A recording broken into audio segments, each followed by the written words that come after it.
Okay. Next important term is how many tangent we can draw to a circle from a point.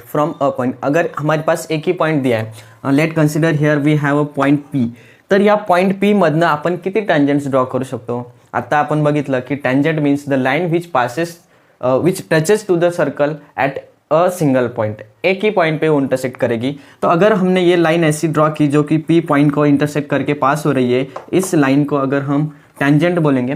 जर आपल्याला या पॉईंटमधून दुसरा tangent draw करायचं म्हटलं तर ती जी दुसरी लाईन असणार आहे याला ओव्हरराईट तर करता येणार नाही, इन्क्लाइन करावं लागेल. आणि जर आपण थोडं जरी इन्क्लाइन केलं तर ते सर्कलचं एकतर पॉईंट चेंज होणार किंवा ती लाईन सर्कलला अजून एका पॉईंटमध्ये इंटरसेक्ट करायचा चान्स असणार आहे. म्हणजे इथे एकदा इंटरसेक्शन होणार, इथे एकदा इंटरसेक्शन होणार, म्हणजेच ती लाईन सेकंड असणार, टँजंट नाही. म्हणून एका पॉईंटमधून सर्कलला फक्त एकच टँजंट ड्रॉ करता येतो. एका पॉईंटमधून सर्कलला एकच टँजंट ड्रॉ करता येतो. From a single point there is only one and only one tangent we can draw.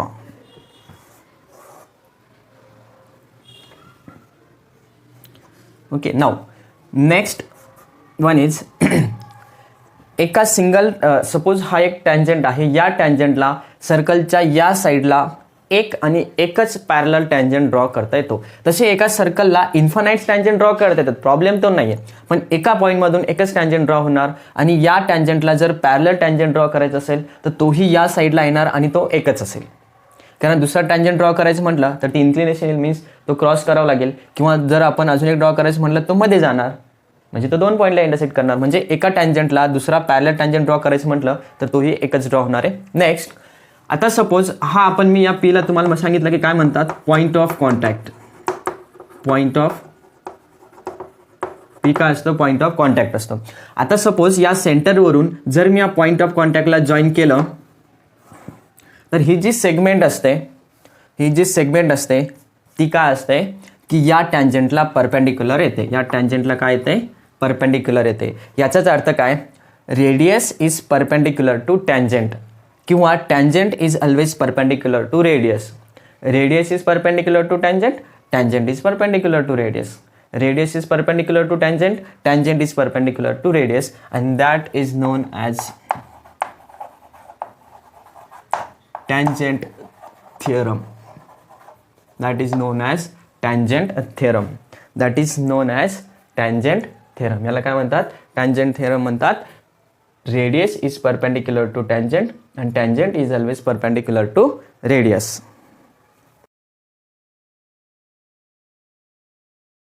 So again we have three diagrams. Suppose we have first circle that is center O1 लेते हैं उसका. अगर हमारे इस circle के अंदर inside में कहीं पर point A है तो इस पॉइंट ए से which is like interior part of the circles how many tangents we can draw.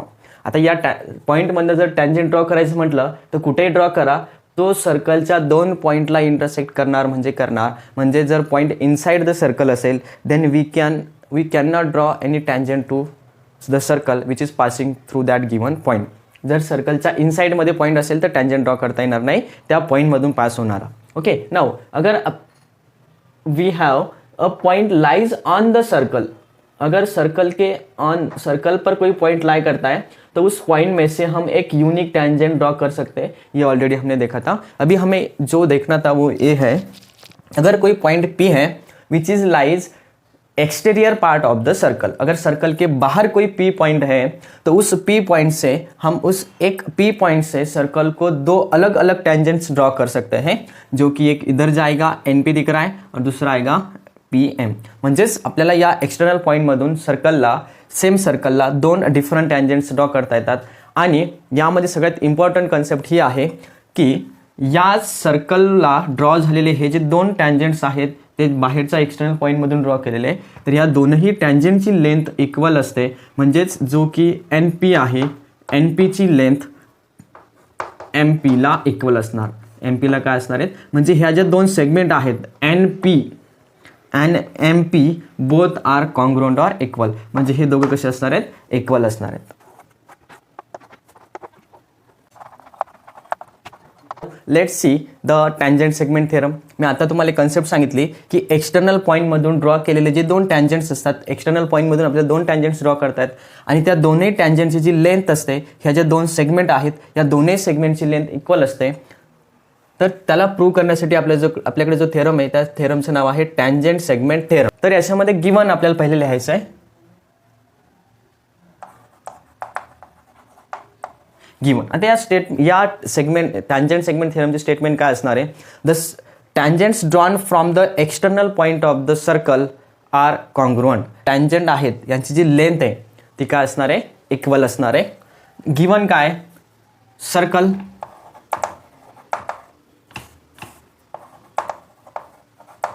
Circle with center O.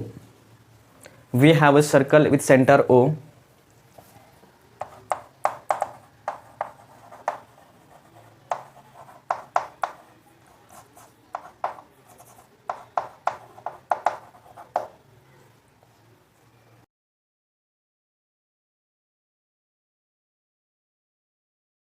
Okay.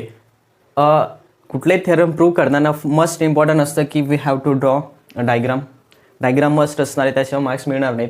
Given काय आहे? सर्कल गिवन आहे with centre O. P is a external point. त्यांनी काय दिलेला? P external point आहे. And we have another 2 points which make a tangent, P M and P N. हे 2 points आहेत on the circle. Next आपल्याला prove काय करायचं? We have to prove P M P is congruent to N P. म्हणजे हे जे 2 segment आहेत tangent segment त्यांना इक्वल प्रूव्ह करायचं आहे. कन्स्ट्रक्शन लिहिलं पाहिजे इथे असं काही नाही आहे, बट टँजंट आपल्याला प्रूव्ह करायचं. तर हे जे टँजंटसाठी आहे ओ पासून एम पॉईंट जो आहे, M is a point of contact, here N is also a point of contact. Then join O M. म्हणजे रेडियस आपल्याला जॉईन करायचं आहे कुठे? एन पॉईंट, एम आणि एन पॉईंटवरती.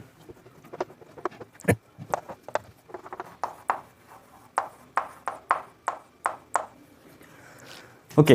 आपल्याकडे काय आहे? आपण कन्स्ट्रक्शन केलं, ओ एमला जॉईन केलं, ओ एनला जॉईन केलं आणि ओ पीला सुद्धा जॉईन केलं. तर या कन्स्ट्रक्शनमुळे आपल्याला 2 डिफरंट ट्रायंगल्स फॉर्म झाले. त्या ट्रायंगल्समध्ये आपल्याला ते प्रूव्ह करताना हा एक ट्रायंगल आहे ओ एम पी आणि another triangle is O N P. या 2 ट्रायंगल्सला जर आपण कॉन्ग्रुअंट प्रूव्ह केलं तर आपल्याला माहिती आहे की कुठलाही दोन कॉन्ग्रुअंट ट्रायंगलचे हर एक करस्पॉन्डिंग पार्ट इक्वल होत आहे. कॉन्ग्रुअंट सर्कलचा प्रत्येक करस्पॉन्डिंग पार्ट का असतो? इक्वल असतो. Suppose we have P M and P N. we have to prove that MP and NP are congruent. Means आपल्याला या 2 सेगमेंटला कॉन्ग्रुअंट प्रूव्ह करायचे. जर आपण हे 2 ट्रायंगल्स कॉन्ग्रुअंट प्रूव्ह केले तर मग त्यांचे सेगमेंट पण काय असणार आहेत? कॉन्ग्रुअंट असणार आहेत. मग N triangle which triangle OMP and triangle ONP OMP and ONP. तर या दोनही ट्रायंगल्समध्ये आपल्याला काय प्रूव्ह करता येईल? बघा, we have OM as a radius and ON is also a radius. ON आणि OM हे दोघं काय आहेत? रेडियस आहेत. म्हणजे या ट्रायंगलचे ही सेगमेंट आणि या ट्रायंगलचे ही सेगमेंट किंवा साईड कॉन्ग्रुअंट आहेत. मग प्रूव्ह करताना काय लिहिणार? OM is congruent to ON. Reason काय देणार? रेडियाय. रिझन काय देणार आपण? Radii. Next one is this point angle M, this angle M and this angle N. We know that tangent is perpendicular to radius and radius is perpendicular to tangent. means इथे 90 degrees angle आहे, इथे पण 90 degrees angle आहे. म्हणजेच काय? angle M is equals to किंवा congruent to angle N, that is radius perpendicular to tangent. Radius is perpendicular to tangent. Radius is perpendicular to tangent. Next, this OP is a common segment. OP is common segment. OP is congruent to OP. Reason काय देणार? Common. Reason काय देणार? Common segment.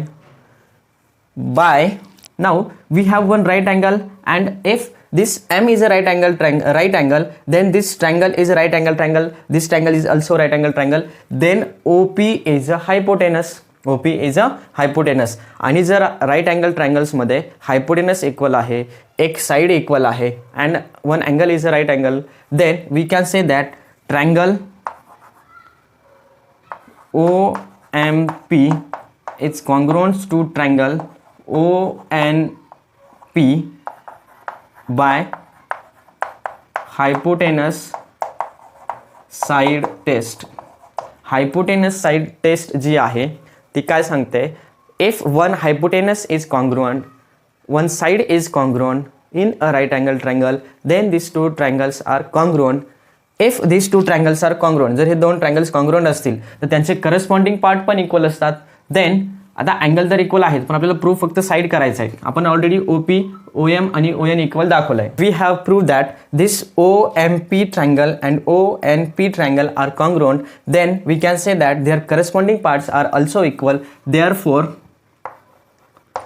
MP side is congruent to NP side by CPCT. CPCT means corresponding part of congruent triangle. corresponding part of congruent triangle.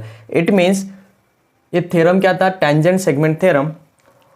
The tangent segment drawn from the external point to the circle are congruent. ये दोनों भी tangent के जो segment है वो congruent रहेंगे. Okay, these are full the basic concept for this circle topic.